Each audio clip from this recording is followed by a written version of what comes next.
बिस्मिल्लाहिर्रहमानिर्रहीम। हमने lecture series start की थी अप्लाइड मैकेनिक्स इंजीनियरिंग मैकेनिक्स की।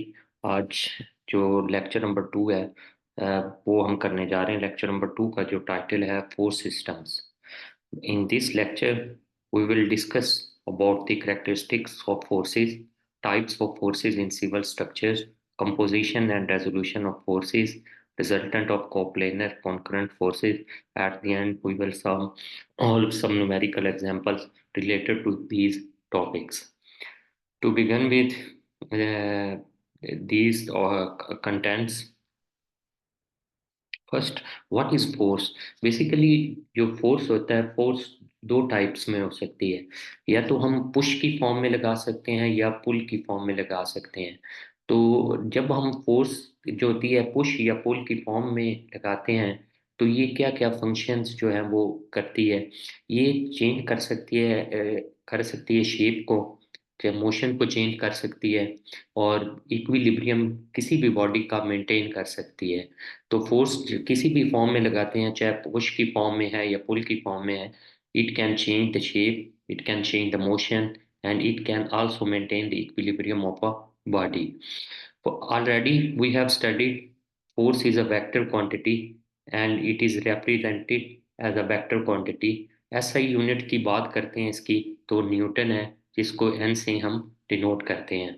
तो फर्स्ट लेक्चर में जब हमने ड्राइव्ड यूनिट्स और बेस यूनिट पढ़े थे तो उसमें हमने ड्राइव्ड यूनिट्स में इसको ड्राइव भी किया था। फोर्स का यूनिट जो है force is equal to mg होता है, तो इसका यूनिट जो है वो न्यूटन है। Next we talk the some example which are used in civil engineering. First one अगर हम एग्जांपल लेते हैं कि लोड किसी भी बीम, लेट्स सपोज ये बीम है, तो बीम पे अगर ये कोई लोड लग रहा है, फोर्स एफ एक्ट कर रही है, तो ये एक एग्जांपल है कि किसी भी बीम पे जो लोड अप्लाई हो रहा है। इसी तरह विंड एक्टिंग ऑन कोई बिल्डिंग है, उस पे अगर विंड एक्ट कर रही है तो ये भी फोर्स की एक एग्जांपल है सिविल इंजीनियरिंग में। इसी तरह ब्रिज जो है, ब्रिज पे जब ट्रैफिक चल रही होती है तो ट्रैफिक का लोड जो होता है ब्रिज पे that is also the example of force in civil engineering structures.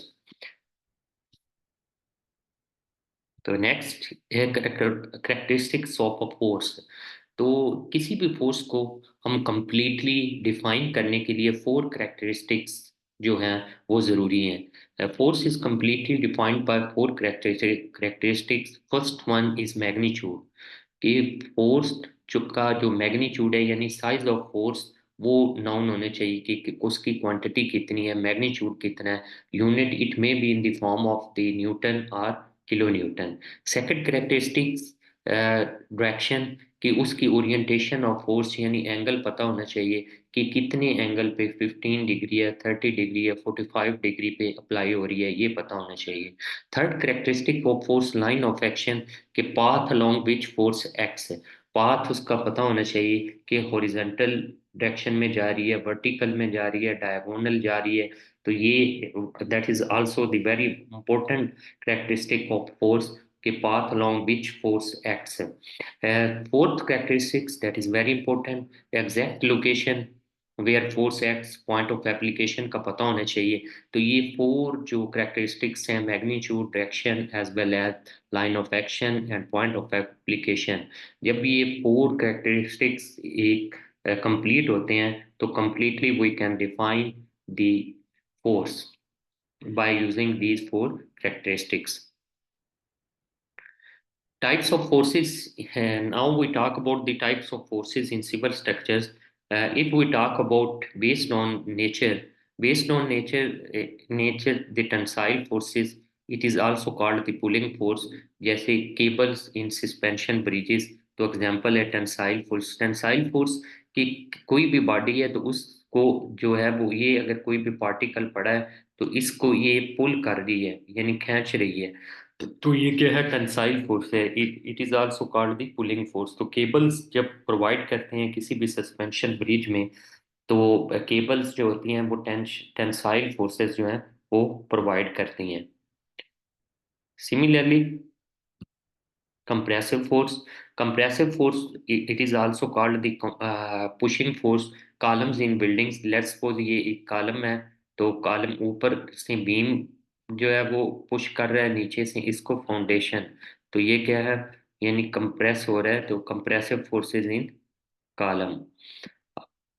तो ये कॉलम इन बिल्डिंग्स जो है पुशिंग फोर्सेस हैं, एग्जांपल्स हैं। तो अगर इस पार्टिकल में मैं बात करूं तो ये फोर्स जो पार्टिकल की तरफ जो है वो लग रही है, तो ये क्या है, पुश कर रही है उसे, that is also called the compressive force. Third one is shear force. जब भी कोई बॉडी, दो बॉडी जो होते हैं वो आपस में स्लाइड करते हैं, जैसे एक ये बॉडी है, एक ये बॉडी पड़ा है, तो इनके दरमियान जो फोर्स आती है, तो ये क्या कहलाती है, शेयर फोर्स। जैसे बीम कनेक्शंस होते हैं, बीम और कॉलम को जो वहां पे जो स्लाइडिंग फोर्स होती है, that is called beam, that is called shear force. तो इसकी रियल टाइम सिविल स्ट्रक्चर्स में एग्जांपल देखते हैं तो बीम कनेक्शंस जो है वो इसकी एग्जांपल है। अतः fourth one is bending force causes bending floor slabs.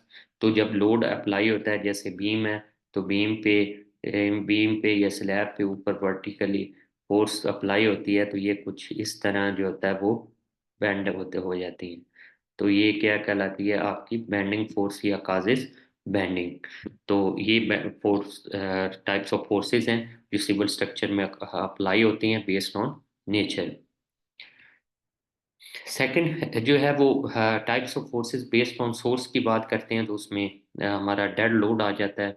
Dead load जो सेल्फ वेट ऑफ स्ट्रक्चर्स होता है वो, that is also it self, जो स्ट्रक्चर का वेट होता है, that is called dead load. Live load जो ऑक्यूपेंट्स होते हैं, रिहायशी होते हैं, फर्नीचर पड़ा है, व्हीकल्स हैं, कहाँ पार्क हैं, ये सारी जो होती हैं लाइव लोड। लाइव लोड जो विद पैसेज ऑफ टाइम अपना जो होता है रिस्पॉन्स जो होता है वो चेंज होता है, तो ये सारी जो है लाइव लोड में आ जाती हैं। इसी तरह विंड लोड है, horizontal force due to wind.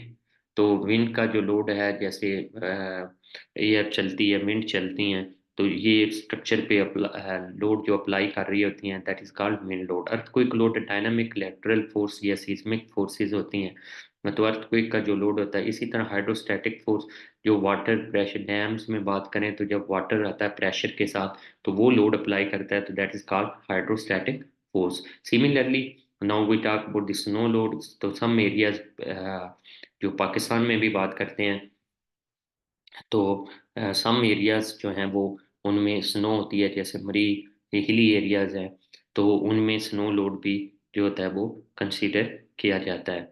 तो ये टाइप्स ऑफ फोर्सेज हैं based on source. Now talk about the force systems.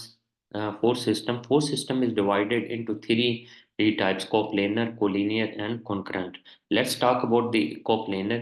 Coplanar में ये होता है कि ग्रुप ऑफ फोर्सेस, ऐसा ग्रुप ऑफ फोर्सेस जो एक ही प्लान में जो होता है वो एक्ट कर रहा होता है, सेम प्लान में। उनका लाइन ऑफ एक्शन जो होता है वो लाई करता है सेम प्लान में। जैसे इस पिक्चर में देखें, तो जितनी भी फोर्सेस हैं उनका अगर लाइन ऑफ एक्शन देखें, तो सेम प्लान में जो है वो एक्ट कर रहा है। फाइव फोर्सेस एक्ट कर रही हैं, तो फाइव फोर्सेस का जो लाइन ऑफ एक्शन है एक ही प्लान में एक्ट कर रहा है। तो इसको simply you can define in group of forces whose line of action lies in the same plan is called coplanar force system. Similarly, collinear linear की जब हम बात करते हैं, तो ऐसी forces whose line of action lies on the same line are called collinear forces. collinear forces को दो फर्दर टू टाइप्स में जो होता है वो डिवाइड किया जाता है: collinear coplanar force system and collinear non-coplanar force system. Now if we talk about the collinear coplanar force system, collinear coplanar force system वो सिस्टम होता है जिसमें जो फोर्सेस होती हैं उनका लाइन ऑफ एक्शन भी जो होता है सेम लाइन में होता है, लेकिन एक ही प्लान में होती हैं। Collinear non coplanar force system वो होती हैं जिनमें जो प्लान होता है वो डिफरेंट होता है, लेकिन उनका जो लाइन ऑफ एक्शन होता है वो सेम होता है। Now we talk about the concurrent concurrent forces. ऐसी फोर्सेस होती हैं जिनका लाइन ऑफ एक्शन इंटरसेक्ट करता है या पास करता है एक कॉमन पॉइंट या सेम पॉइंट पे। तो इनकी भी दो टाइप्स हैं: concurrent coplanar force system, concurrent non coplanar force system. System. तो if we talk about the concurrent and coplanar force system, तो एज जब फोर्सेस एक ही प्लेन में आके इंटरसेक्ट करें एक कॉमन पॉइंट पे, तो ऐसी टाइप की फोर्सेस को कॉनकरेंट कोप्लेनर फोर्स सिस्टम कहते हैं। जब फोर्सेस जो होती हैं इंटरसेक्ट तो एक कॉमन पॉइंट पे कर रही होती हैं, लेकिन उनका लाइन ऑफ जो एक्शन होता है वो एक प्लेन में नहीं होता, तो इसको non concurrent non coplanar force system कहा जाता है। तो ये फोर्स सिस्टम था जिसको हमने थ्री टाइप्स में जो होता है वो डिवाइड किया जाता है। तो physical principle of force, now if we talk about the principle of forces, तो principle of physical independence and principle of transmissibility. Now if we talk about the principle of physical independence, तो principle of physical independence ये होता है कि जितनी भी forces किसी भी बॉडी पे एक्ट कर रही होती हैं, तो उनका जो इफेक्ट होता है एक रिजल्टेंट के जो होता है वो इक्वल होता है, यानी resultant of forces acting on particle will have the same effect produced by all forces. जितनी फोर्सेस, चाहे एक प्लेन में एक बॉडी पे फोर फोर्सेस एक्ट कर रही हैं, तो फोर फोर्सेस का जो इफेक्ट प्रोड्यूस होगा वो उनके रिजल्टेंट पे के इक्वल होगा। सिमिलरली प्रिंसिपल ऑफ ट्रांसमिसिबिलिटी की जब हम बात करते हैं कि किसी भी रिजिड बॉडी पे जो फोर्सेस एक्ट कर रही होती हैं, उनका पॉइंट ऑफ एप्लीकेशन जो है होता है फोर्स का, उसको हम किसी भी जगह उसके लाइन ऑफ एक्शन के अलोंग जो है वो चेंज कर सकते हैं with out changing the external reaction. External reaction को चेंज किए बगैर उस फोर्स का जो होता है पॉइंट ऑफ एप्लीकेशन उसके लाइन ऑफ एक्शन के साथ हम चेंज कर सकते हैं। तो ये प्रिंसिपल ऑफ जो है वो ट्रांसमिसिबिलिटी कहता है। उसके बाद है कि composition compounding of forces. Compounding of forces की बात करते हैं, तो composition mean add compounding of forces को ऐड करके एक सिंगल इक्विवेलेंट रिजल्टेंट यानी फोर्स बनाना, दैट इज कॉल्ड कंपोजिशन। और तो conversion of system of forces into an equivalent single force system जो होता है उसमें जब हम कर, that is called composition of forces. तो already we have discuss the principle of physical independence, बताता है कि effect of single equivalent force will be the same as the effect by number of forces. कि जितनी ये forces act कर रही हैं इनको का जो इफेक्ट होगा वो जो है होगा वो सेम होगा। जैसे अगर जितनी भी ये फोर्सेस एक्ट कर रही हैं इनको समीशन एफ एक्स और समीशन एफ वाई में ऐड करेंगे, और ऐड करने के बाद इनका हम रिजल्टेंट जो है वो फाइंड कर सकते हैं। तो रिजल्टेंट जैसे ये दो फोर्सेस एक्ट कर रही हैं तो आर कॉस थीटा, और दोनों को ऐड किया summation F X F Y, तो दोनों का स्केयर ले लेंगे हम, दोनों साइड का R square sine theta plus. तो ऑलरेडी हमें पता है कि जो ये चीज़ है sine square theta cos plus cos square theta ये वन के इक्वल होता है अकॉर्डिंग टू ट्रिग्नोमेट्रिक ज्योमेट्री। तो ये वन आ जाएगा आर, तो आर स्केयर को ख़त्म करने के लिए अंडर रूट लेंगे, तो ये चीज़ आएगी। और इसी तरह थीटा भी हम फाइंड कर सकते हैं कि उसकी डायरेक्शन क्या है, एंगल क्या है। तो summation F Y over summation F X, but for the resultant summation F X का square plus summation F Y का स्केयर आएगा। तो now from this formulas we can easily determine the resultant and for the different forces. उसके बाद है कुछ laws हैं। अगर हम लॉज की बात करते हैं तो पैरेललोग्राम लॉ है of forces for the resultant force कि how can we find the resultant force by using the different laws of forces. First one, parallelogram law. By using the parallelogram law we can determine the resultant force. अगर देखें इसमें दो forces हैं F1 F2, और इसको हम सबसे पहले पैरेललोग्राम ये टोटल लाइन से बनाएंगे, ये लाइन और ये head to tail rule method के साथ। उसके बाद जो है डायगोनल जो मेंबर है ये हम लेंगे, जो डायगोनल मेंबर जो रेड लाइन से शो हो रहा है तो ये रिजल्टेंट होगा।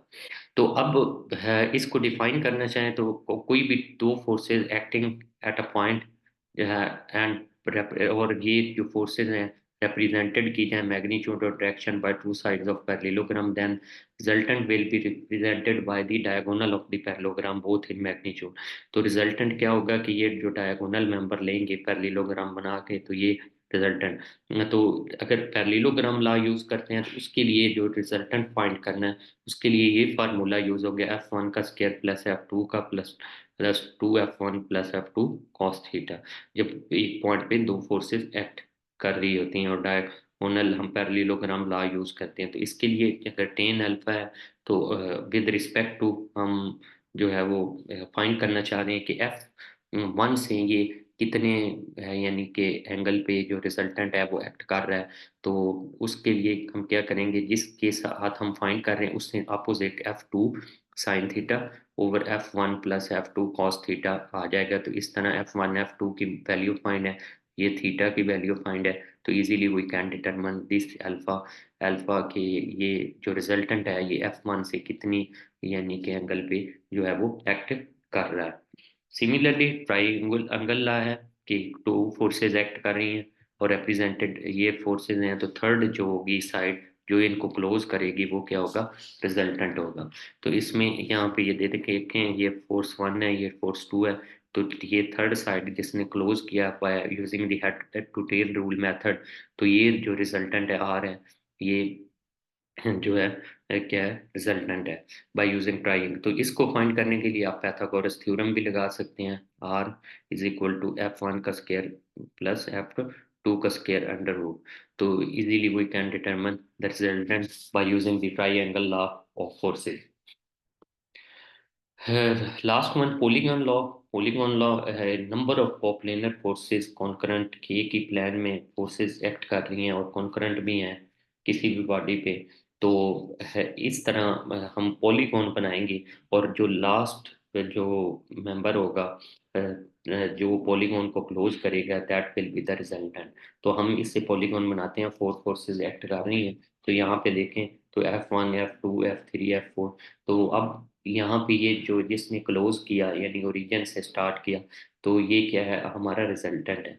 अब इसको सॉल्व करने के लिए हम ट्राइंगल में जो है वो डिवाइड कर देते हैं फर्दर। तो यहाँ पे ये देखें तो एक ये ट्राइंगल बन गई, एक ये। Now we can easily determine R1 R2। जब R2 हो गया तो क्योंकि ये फोर फोर्सेस तो हमें ऑलरेडी नाउन थी, तो पैथागोरस थ्योरम उस वक्त अप्लाई होता है कि जब दो साइड्स या एक साइड और एक एंगल जो है वो गिवन हो।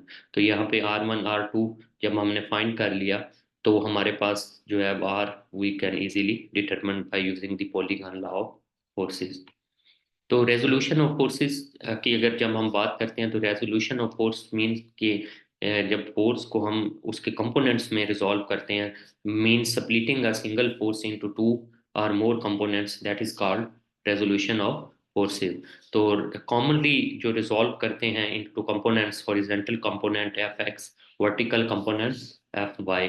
तो यहाँ पे ये देखें एक फोर्स है जो ब्लैक लाइन से शो की गई है, इसको जब हमने कंपोनेंट्स में रिजॉल्व किया तो Fx जो that lies in the horizontal direction and Fy that lies in the vertical direction।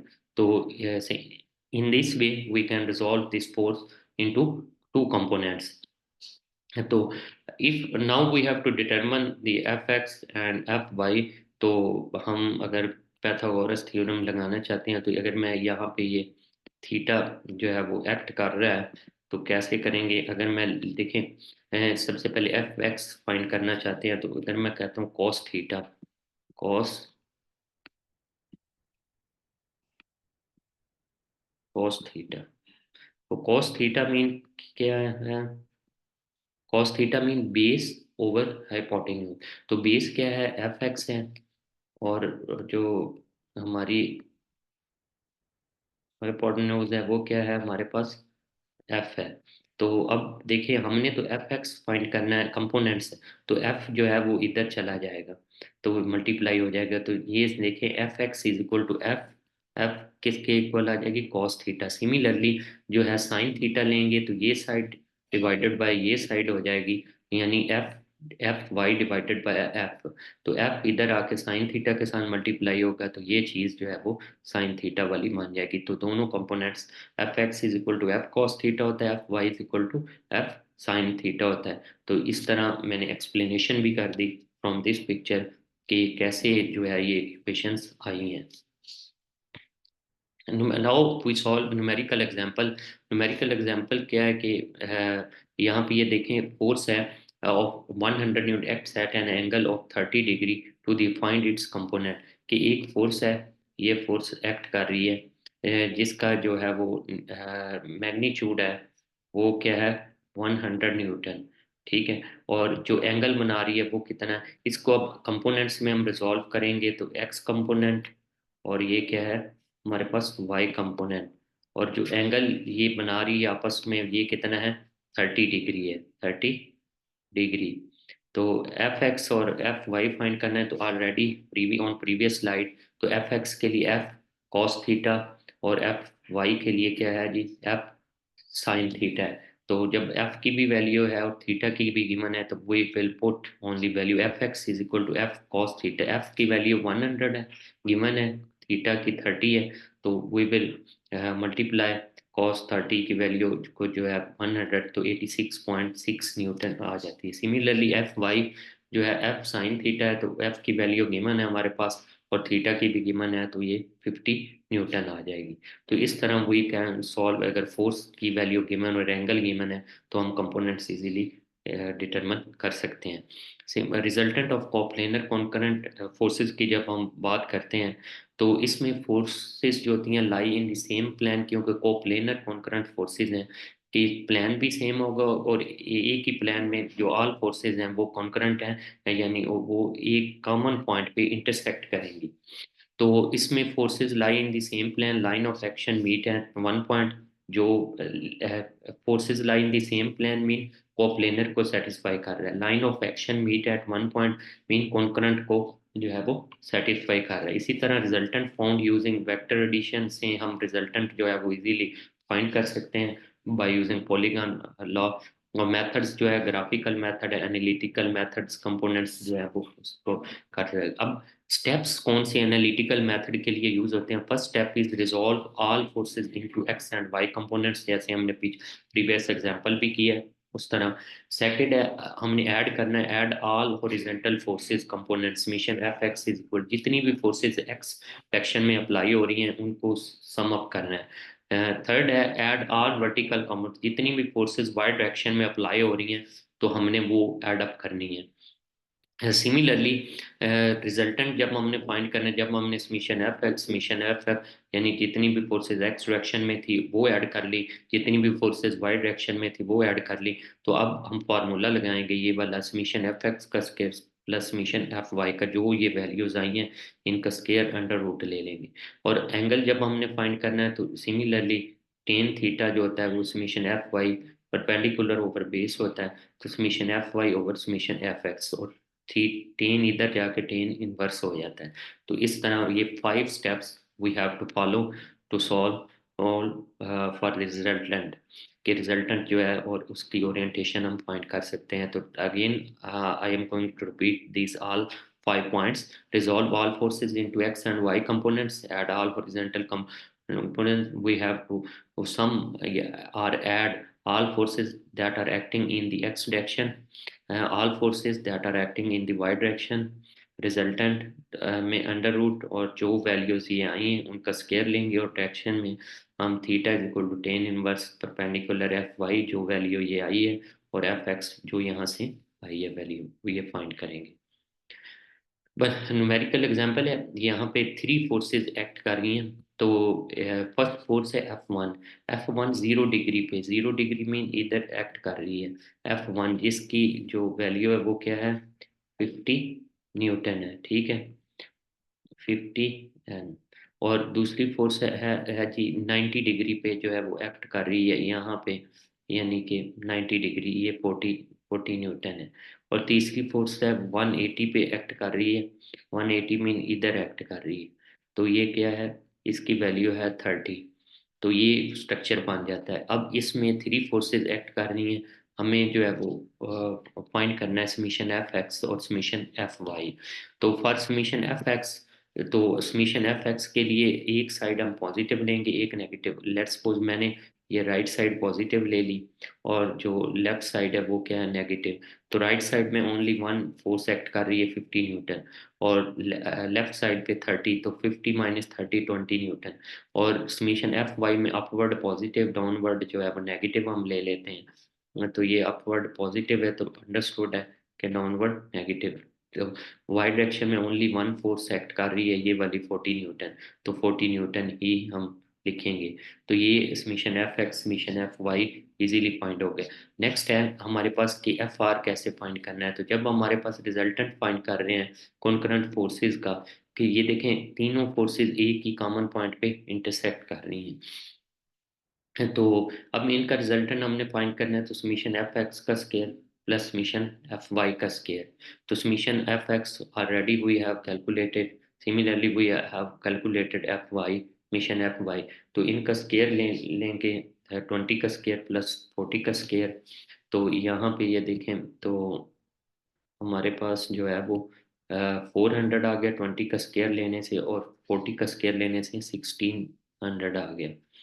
और ऐड करने के बाद एफ आर जो है वो हमारे पास 44.7, यानी रिजल्टेंट कॉन्करेंट फोर्सेस का ये डायग्राम बनी है, इनका जो है हमारे पास कितना 44.7 न्यूटन जो है वो हमारे पास आ गया। तो नेक्स्ट हमारा है कि ये है टू फोर्सेस न्यूमेरिकल है, we have to determine resultant of forces, और एंगल भी हमने फाइंड करना है जो रिजल्टेंट का होगा F1 के इस फोर्स के साथ 50 न्यूटन के साथ। तो two forces 50 Newton and 1 2 are acting simultaneously at a point, what is the resultant of the if the angle between. तो ये टू फोर्सेस हैं, एक फोर्स तो 50 न्यूटन है, एक 120 न्यूटन एक्ट कर रही है, और एंगल जो है वो 45 डिग्री है। अब हमें अगर हम यहाँ पे एंगल भी गिवन है, तो ये फार्मूला है। तो यहाँ पे पैरेललोग्राम ला लगाएं हम अगर, तो यहाँ पे ये देखें पैरेललोग्राम पहले हमने डेवलप करनी है। तो पैरेललोग्राम डेवलप करने पे ये देखें, ये भी एरो, ये भी एरो। अब पैरेललोग्राम ला अप्लाई करने के बाद हम जो है वो क्या करते थे, हमने पीछे पढ़ा ये रिजल्टेंट आर, ये हमने सबसे पहले फाइंड करना है। तो जब ये आर फाइंड करना है तो आर के लिए ये फार्मूला होता था बाय यूजिंग पैरेललोग्राम लॉ। तो पैरेललोग्राम लॉ के लिए F1 का स्क्वायर प्लस F2 का square plus 2F1 F2 cos theta. तो ऑलरेडी F1 की भी वैल्यू फाइंड है, F2 की भी, और थीटा भी गिवन है। तो हम जो है वो वैल्यू पुट करेंगे। तो 50 प्लस 120, और cos थीटा की जगह 45 डिग्री हम पुट करेंगे। तो ये कैलकुलेशन हमने की, कैलकुलेशन करने पे जो है हमारे पास एफ आर की वैल्यू रिजल्टेंट फोर्स 159.32 न्यूटन आ गया। सिमिलरली अब ये जो है इसका एंगल फाइंड करेंगे, F1 जो फोर्स है इसके साथ ये एल्फा, एल्फा ये कोई भी नाम आप दे सकते हैं। तो ये हम फाइंड करते हैं। तो ये फिगर बनी, तो आर जो है अल्फा हमने फाइंड करना है। तो इसका भी हमने फार्मूला पढ़ा था कि इस F1 के लिहाज से एंगल फाइंड करें कि इसका कितना एंगल पे ये पर एक्ट कर रहा है। तो और ये कर रहा हो इसके लिहाज से फाइंड कर रहे हैं, तो दूसरी फोर्स ऊपर आएगी F2 sine theta over F1 plus F2 cos theta. Theta already find है, F1 F2 की भी वैल्यूज फाइंड है। तो just we need to put all the values, value put की, अल्फा आ गया। तो अल्फा फाइंड का टेन को उधर ले जाएंगे, टेन इनवर्स 0.629, तो वैल्यू आ गई 32.17 डिग्री। तो ये देखिए 30 थीटा की वैल्यू थी 45 डिग्री। तो अल्फा जारी बात है ये इधर एक्ट कर रहा है, तो थीटा यहाँ से लेकर यहाँ तक है। तो ये जो है एफ आर इधर एक्ट कर रहा है, तो इसकी वैल्यू जारी बात है 45 से कम ही होगी, 32.17 डिग्री जो है वो आएगी। तो ये जो फार्मूला आप पढ़ रहे हैं, ये अगर प्रीवियस स्लाइड पे already we have discuss polygon law in order to determine find the resultant, तो वहाँ पे ये दोनों फार्मूले जो हैं वो लिखे हुए हैं। तो वहाँ पे भी आप जाके जो है वो ये याद कर सकते हैं, देख सकते हैं। तो अगर पॉलीगॉन लॉ लगाना है तो ये वाले फार्मूले यूज होंगे। अगर वैसे ट्राइंगल लॉ लगाना है तो उसमें सिर्फ F1 प्लस F2 का स्क्वायर रहेगा, ठीक है। लेकिन यहाँ पे ये साइमल्टेनियसली एक ही पॉइंट पे एक्ट कर रही है, तो हमने पैरेललोग्राम लॉ लगाया, ठीक है। तो नेक्स्ट